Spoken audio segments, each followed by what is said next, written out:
Hello बच्चा, welcome to our channel royal classes. आज हम बात करने वाले हैं हमारे क्लास 11th के काइनेमेटिक्स टॉपिक में, और जहाँ पे हम लोग आ चुके हैं एक लीनियर मोशन से एक डिफरेंट मोशन के अंदर, that is in circular motion. We are dealing with uniform circular motion. तो आज हम लोग कुछ ऐसी चीजें पढ़ेंगे जो पहले से बहुत डिफरेंट होने वाली है, उनके नाम, उनकी चीजें। तो इसलिए वीडियो को लास्ट तक देखना है, जिनको लाइक शेयर एंड सब्सक्राइब करना तो बिल्कुल भी नहीं भूलना। तो स्टार्ट करते हैं हम लोग हमारी फर्स्ट थिंग।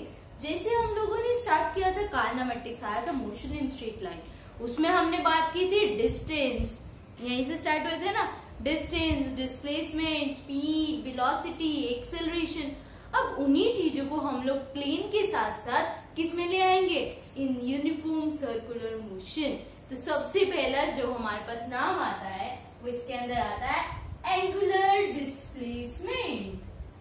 अभी तक हमने पढ़ा सिर्फ डिस्प्लेसमेंट के बारे में, अब हम किसके बारे में पढ़ेंगे, एंगुलर डिस्प्लेसमेंट के बारे में। ठीक है, बेसिकली क्या हुआ कि हम लोग अभी तक सिर्फ डिस्प्लेसमेंट मतलब shortest path between initial point and the final point, मतलब उसका स्ट्रेट लाइन में ही कहानी को समझ रहे थे, पर कहानी तो कहीं से भी आ सकती है। तो हमने बात की about the angular displacement.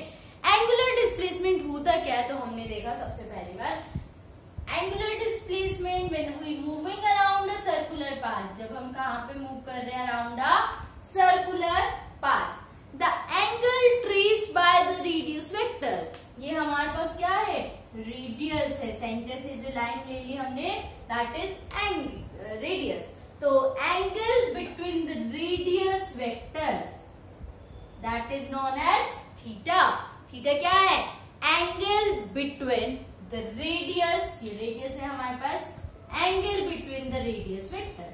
Radius vector का जो एंगल है that is known as theta, and this theta is given us angular displacement. यही थीटा हमें क्या दे देगा, angular displacement. Angular displacement is denoted by theta and it is equal, theta मतलब angle, angle कैसे निकालते हैं, आर्क बाय में रेडियस। ये सीखे हैं ना हम लोग मैथ्स में, एंगल कैसे निकालते हैं, आर्क बाय में रेडियस। तो हमने माना कि ये L, small L, delta L ले लो। डेल्टा एल जो है हमारे पास क्या है, आर्क अपॉन में आर। आर क्या है, रेडियस वेक्टर। तो एंगुलर डिस्प्लेसमेंट क्या हो गई, moving around, it is equals to, it is defined as moving around a circular path. जब हम क्या कर रहे हैं, मूव कर रहे हैं around a circular path, it is defined as moving around a circular path, moving around a circular path. Then the radius vector makes an angle with the circular path. तो जो रेडियस वेक्टर है angle बना रही है, the angle traced by the radius vector.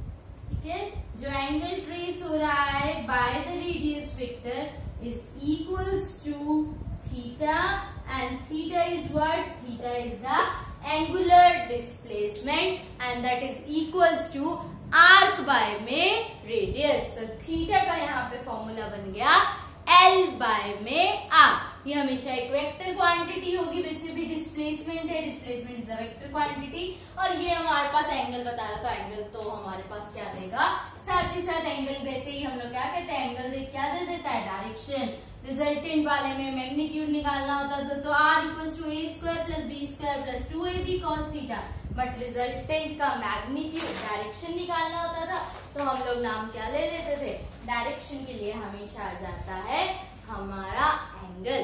तो angular displacement यहाँ पर आ गया हमारे पास theta, and this theta equals to l by r, delta L by r, arc by में रेडियस। अब बात आती है इसकी यूनिट क्या होगी, एंगल है, एंगल की यूनिट क्या होती है, रेडियन होती है। एंगल की यूनिट क्या होती है, रेडियन होती है। तो ये भी हमारे पास इसकी यूनिट भी क्या हो जाएगी, रेडियन। ठीक है, उसके बाद आता है नेक्स्ट हमारे पास सेकंड नाम, हम लोग डिस्प्लेसमेंट से आगे चलते हैं। आगे हमारे पास आ जाता है एंगुलर वेलोसिटी। डिस्प्लेसमेंट से आगे चलिए तो क्या आ गया, angular velocity. This angular velocity is denoted as omega. इसको हम लोग कैसे डिनोट करते हैं? ओमेगा से। Angular velocity is denoted as omega. और इस ओमेगा की वैल्यू अगर हम फाइंड आउट करते हैं तो ये हमारे पास क्या है? वेलोसिटी है। वेलोसिटी कैसे निकलती है? It is the ratio of displacement per unit time. पर अब तो उसका डिस्प्लेसमेंट आ जाएगा angular displacement per unit time, है ना भाई? एंगुलर वेलोसिटी तो angular displacement omega equals to D theta by D T. Small change के लिए ये हो गया हमारे पास, कैसे लिखना है? तो omega equals to theta by T. Theta is angular displacement, time is time. तो अब इसकी यूनिट क्या होगी? रेडियन। टाइम की क्या होती है? सेकेंड। तो रेडियन पर सेकेंड, ये हमारे पास यूनिट हो गई angular velocity, that is omega. ठीक है, तो दो चीजें हम लोगों ने पढ़ी अभी तक। पहला नाम था एंगुलर डिस्प्लेसमेंट, अगला नाम हमने पढ़ लिया angular velocity, where angular velocity is omega. और इस ओमेगा की वैल्यू हमारे पास क्या होती है? थीटा बाय में टी। ओमेगा की वैल्यू हमारे पास क्या हो जाती है? थीटा बाय में D theta by D T. Omega equals to delta theta by delta T. हम कुछ भी तरह से इसको मेंशन कर सकते हैं। अब आता है हमारे पास, अभी तो हम लोग जो है लीनियर पढ़ रहे थे, अब सर्कुलर में आ गए। क्या इनके बीच में भी कोई रिलेशन है? Let us find out relation between linear velocity and the angular velocity. Relation निकालेंगे लीनियर वेलोसिटी और एंगुलर वेलोसिटी के बीच में। Is there any relation? सबसे पहली बात तो हम कहेंगे हाँ, कोई ना कोई रिलेशन तो है, पर वो रिलेशन क्या है उसे हम लोग फाइंड आउट करेंगे। सबसे पहले लीनियर वेलोसिटी हम लोगों को पता है, v equals to delta L by delta T, है ना? ओमेगा की वैल्यू हमें पता है delta theta by delta T, यही पढ़ते हैं ना अपन लोग। तो अभी क्या करेंगे? डेल्टा एल निकालेंगे। Delta L equals to V delta T, delta theta equals to omega delta T.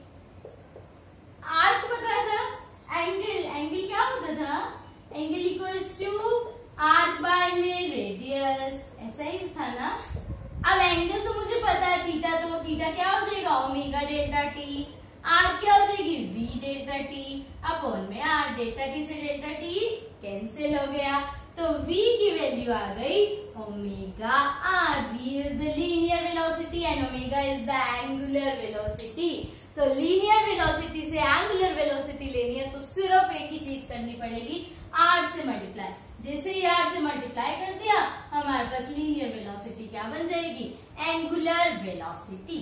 ठीक है, उसके बाद हम लोग क्या देखते हैं? हमारे पास अगला नाम आ जाता है angular displacement, angular velocity and then angular acceleration. ऐसा ही चल रहे हैं ना हम लोग, जैसे पहले चले थे वैसे ही अब चलते जा रहे हैं। तो अब हम किसके बारे में पढ़ेंगे? Angular acceleration. नाम से अब पता चल गया होगा एक्सेलरेशन है और एंगुलर है, तो क्या कर देंगे? जैसे हमने पहले लिखा था, पहले लिखा displacement that is theta. Theta की वैल्यू आ गई एल बाय आर, आर की वैल्यू आर बाय में रेडियस, ओमेगा की वैल्यू आ गई थीटा बाय में टी। अब आ जाएगी एंगुलर एक्सेलरेशन। सबसे पहली बात एंगुलर एक्सेलरेशन को डिनोट करते हैं अल्फा से। ठीक है, अब एक्सेलरेशन है तो क्या होता है? वेलोसिटी अपॉन में time, change in velocity upon में टाइम। तो यहाँ पे वेलोसिटी में चेंज कितना होगा? डी ओमेगा अपॉन में टी। तो इसकी वैल्यू भी हमारे पास आ गई, alpha equals to omega by में टी। अल्फा क्या है? Angular acceleration. लीनियर में ए लिखते हैं इसको वी लिखते हैं, इसको एस लिखते हैं। ये मेरा लीनियर है और ये मेरे पास सर्कुलर है, एंगुलर है, कुछ भी नाम दे सकते हैं। ठीक है, तो कितनी सारी जो चीजें होती है हमारे पास वो आपस में क्या कर जाती है? कोरिलेट भी करती रहती है और साथ ही साथ वैल्यूज चेंज होती रहती है। अब एंगुलर एक्सेलरेशन की अगर हम यूनिट देखें तो क्या होगा? ओमेगा की क्या होती है हमारे पास? मीटर पर सेकेंड वी की होती है। इसमें क्या थी? रेडियन पर सेकेंड। इधर क्या हो जाएगी? रेडियन पर सेकेंड स्क्वायर, है ना? अब आता है उसके बाद हमारे पास एक रिलेशन, v का फॉर्मूला होता है ओमेगा आर। v का फॉर्मूला होता है ओमेगा आर। अब मुझे चाहिए रिलेशन, तो क्या कर देंगे? Differentiation dv by dt, d by dt of omega R. dv by dt is a, r D omega by D T alpha, तो ए की वैल्यू आ गई अल्फा आर। ए की वैल्यू मतलब लीनियर एक्सेलरेशन और एंगुलर एक्सेलरेशन भी आपस में कोरिलेट करते हैं। ठीक है, तो बेसिकली ये हमने बातें जो की है वो किसकी की है, uniform circular motion when a point object is moving around a fixed axis और अराउंड अ सर्कुलर पाथ। जब भी हमारे पास एक ऑब्जेक्ट मूव करेगा, when an object is moving, जब हमारे पास ऑब्जेक्ट जो है वो मूव कर रहा है अराउंड अ सर्कुलर पाथ और moving along a fixed axis. ठीक है, अगर ऐसा होता है तो उसको हम लोग क्या नाम दे देते हैं, हमारा यूनिफॉर्म सर्कुलर मोशन। ठीक है, अब आता है इसके अंदर भी कुछ एक टर्म होती है, लाइक फर्स्ट टर्म होगी टाइम पीरियड। टाइम पीरियड क्या होता है, time taken to complete one revolution. Time taken क्या है हमारे पास, time taken to complete one revolution.